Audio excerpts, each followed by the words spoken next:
अस्सलाम वालेकुम दोस्तों, मैं तुहाडा भरा मियाँ मुहम्मद अफजल गट्टू ते तुसीं देखदे पे हो मेरा यूट्यूब चैनल डिजिटल किसान पाकिस्तान।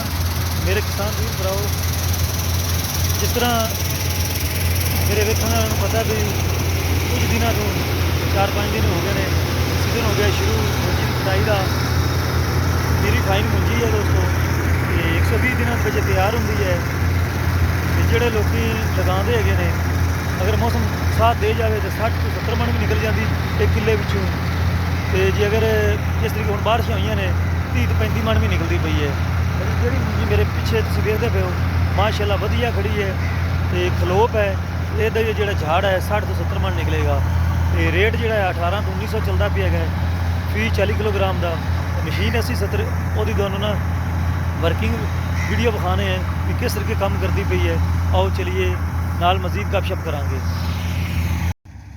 तो दोस्तों साढ़े नाल किसान वीर मौजूद ने, उन्होंने गल करने तो ईरी फाइन के बारे पुछ दस करने। अस्सलाम वालेकुम भाईजान, की हाल चाल ने?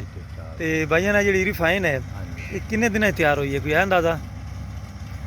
तकरीबन हो गई है 90 दिन। कुछ कहते हैं 100-120 दिन हो जाती है, कोई अंदाज़ा ही है 3 तो 4 महीने लग जाते हैं। लिखी हुई है। अच्छा ठीक है। अच्छा मैंने तैयार हुई हो गया 15-20 दिन तैयार हुई। अच्छा बारिशों की वजह से बढ़ाई ठीक हो गया। अच्छा मैंने दस भी आप किनिया बोरियां यूरिया लाइया ने ते थैलियां किनिया लाइया ने, स्प्रे किन्ने कीते ने? एक थैली लाई है सिर्फ कली केड़ी? Car tip. अच्छा कार टिप लगाई है। अच्छा 2 बोरियां यूरिया लाई है, अद्धी बोरी DAP लाई है। अद्धी बोरी DAP लाई है। तो ये रेट की चलता पे हारवेस्टर का? रेट साढ़े ना फाइनल बोरी कितना 5-6 हज़ार 5-6 हज़ार चलता पे। तो तुसी वो जी छोटी कबूटा वो तो क्यों नहीं बढ़ाई? वो विच कुचुड़ा बने डिगे डिग पैंदे ने ते ओदी वजह से बोल देना आए भी डिगे वे। अच्छा तो कोई रेट का है अंदाज़ा किन्ना कुछ चलता पे? 2000 के कच्चे बने हैं और कुछ 1800 कहते पे, कोई 1900 भी, कोई 2000, मतलब 1800 लैके 2000। ये भाई साहब बेच आए तो जी अस्सलाम वालेकुम भाई साहब, की हिसाब बेचे ने? अभी तो बेचन 1935 रुपये। अच्छा 2000 ਦੇ ਹੇਠ ਤੇ ਚੱਲਦੇ ਪਏ। मतलब ਤੁਹਾਡੇ ਦਾਈ ਚੰਗੇ ਖੁਸ਼ਕ ਹੈਗੇ ਸਨ? ਨਹੀਂ ਉਹ ਬਾਰਿਸ਼ ਤੋਂ ਪਹਿਲੇ ਬਾਰਿਸ਼ ਤੋਂ ਪਹਿਲੇ ਵੇਚੇ ਨੇ, ਲੇਕਿਨ ਬਾਰਿਸ਼ ਤੋਂ ਬਾਅਦ ਰੇਟ ਕਹਿੰਦੇ ਨੇ ਜਿੰਦ ਕੀਤੀ ਹੁਣ ਜਿੰਦ ਕਰ ਗਿਆ। ਜਿੰਦ ਕਰਦੇ ਹੁਣ 2000 ਦੇ ਹੇਠ ਤੇ ਚੱਲਦਾ। ਚਲੋ ਬੜਾ ਵਧੀਆ ਹੋ ਗਿਆ। ਤੇ ਫਿਰ ਚੰਗੀ ਖਬਰ ਸੁਣਾਈਏ ਤੁਸੀਂ ਜਨਾਬ ਕਿਸਾਨ ਵੀਰਾਂ ਨੂੰ ਵੀ ਰੇਟ ਜਿੰਦ ਕਰ ਗਿਆ। तो मजीद अगर मौसम ठीक रहता तो हो सकता है भी रेट ऊपर जावे। अब आखिर है अपने अब वर्मा की वजह से रेट थोड़ा कम है।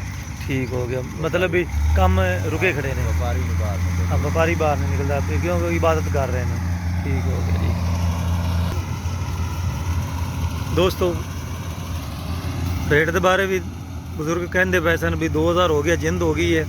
तो बारिशों तो पहले वो कहता भी मैं 1935 बेचे सन, लेकिन कुछ दोस्त कहते हैं 1800 भी चलता पाया रेट।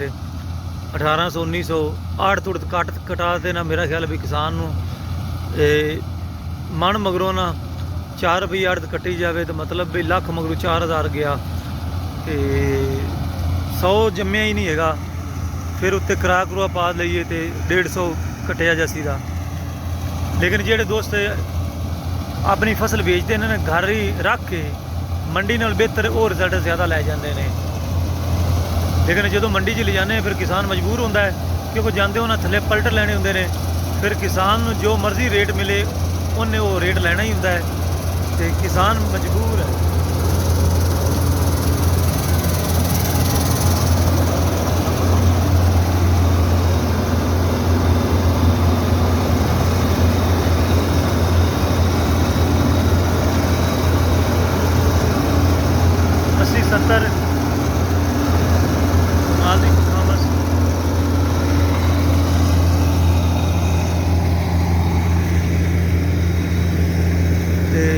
दोस्तों मैं एक और चीज़ भी तुहानूं विखांदा चला। एक जिहड़ी थैली है ना वो पावन वाला चेक कर लो। जिहड़ियां मुंजरां ने बगियां भी हैगियां ने, कम से कम 2 तो 3 थैलियां पानियां चाहिदियां ने। अगर ज़्यादा महंगी पावनी है तो फिर 2 पा लो। जे अगर थोड़ा जिहा कम सस्ता करना है तो फिर तुहानूं चाहिदा है तुसीं ना मोनो पाओ। मोनो किसी भी कंपनी की होवे अच्छी हुंदी है। नाल तुसां 3-4 ढक्कन जिहड़े ने फी थैली नूं एमा मैक्टन लगा दो तो सब कुछ ओके हो जा सीधा।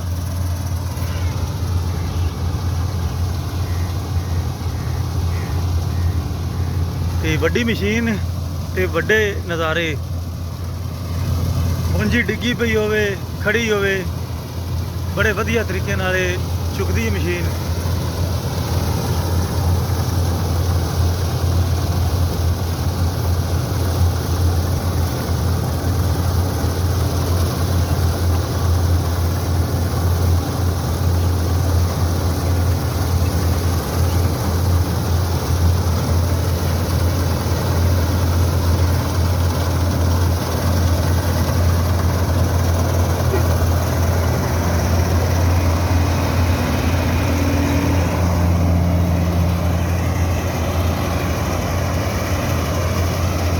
ਤੇ ਦੋਸਤੋ ਕੀਮਤ ਦੀ ਕਾਫੀ ਨੇ, ਮੁxtਲਫ ਮਸ਼ੀਨਾਂ ਨੇ ਜਿਹੜੀਆਂ ਰੀਕੰਡੀਸ਼ਨ ਆਉਂਦੀਆਂ ਨੇ।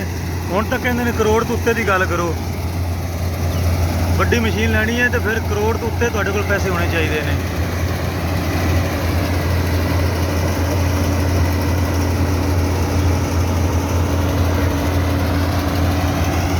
ਤੇ ਸਾਡੇ ਏਰੀਆ 'ਚ ਜਿਹੜੀ ਮਕਾਮੀ ਮਸ਼ੀਨਾਂ ਹੈਗੀਆਂ ਨੇ ਉਹ 132 112, ਬਲਕਿ ਹੁਣ 112 ਦੀ ਬਜਾਏ 132 ਤੇ 52 152 ਮਸ਼ੀਨ ਹੁੰਦੀ ਹੈ।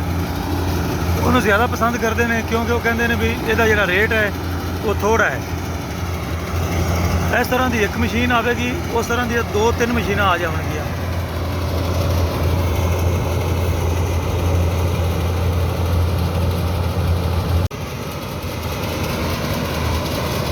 ਤੇ ਮੇਰੇ ਕਿਸਾਨ ਵੀਰੋ, ਅਗਰ ਕਟਾਈ ਤੁਹਾਡੇ ਡੇਰੇ ਦੇ ਨਜ਼ਦੀਕ ਹੋਵੇ ਤੇ ਫਿਰ ਤਾਂ ਜਨਾਬ ਮੌਜਾਂ ਹੋ ਜਾਂਦੀਆਂ ਨੇ। ਜਿਸ ਤਰੀਕੇ ਹੁਣ ਤੁਸੀਂ ਵੇਖਦੇ ਪਏ ਹੋ ਮਸ਼ੀਨ ਜਿਹੜੀ ਹੈ ਡੇਰੇ ਦੇ ਵਿੱਚ ਉਤਾਰਨ ਆ ਗਈ ਹੈ, ਇਹ ਚੈੱਕ ਕਰ ਲਓ।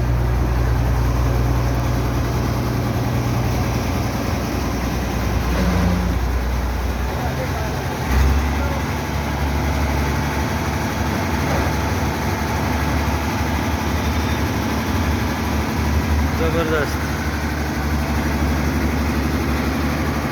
ਤੇ ਇਹ ਕਿਲੇ ਟੈਂਕੀ ਫੁੱਲ ਹੋ ਗਈ ਹੈ ਤੇ ਇਹਦੇ ਜਿਹੜੀ ਟੈਂਕੀ ਹੈ ਇਹਦੀ ਟੈਂਕੀ ਦੇ ਵਿੱਚ ਕਮ ਅਜ਼ ਕਮ 50 ਤੋਂ 60 ਮਣ ਆਰਾਮ ਨਾਲ ਪੈ ਜਾਂਦਾ ਦਾਣਾ ਝੋਨਾ, ਤੇ ਕਣਕ ਤਾਂ 70-80 ਮਣ ਪੈਂਦੀ ਹੈ। ਹੋ ਸਕਦਾ ਉਸ ਤੋਂ ਜ਼ਿਆਦਾ ਹੀ ਪੈ ਜਾਵੇ।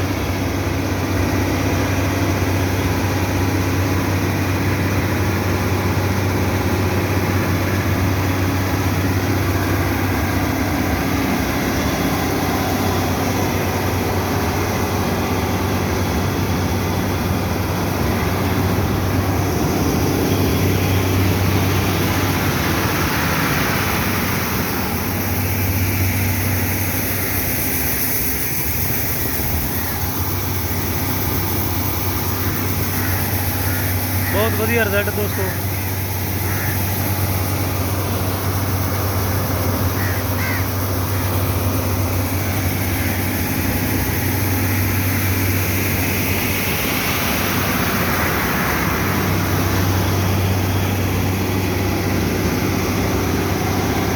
हुण मैं तुहाडे तो लैना इजाज़त, तुहाडा भरा मियां मोहम्मद अफजल भट्टू। अल्लाह हाफिज़। पाकिस्तान जिंदाबाद।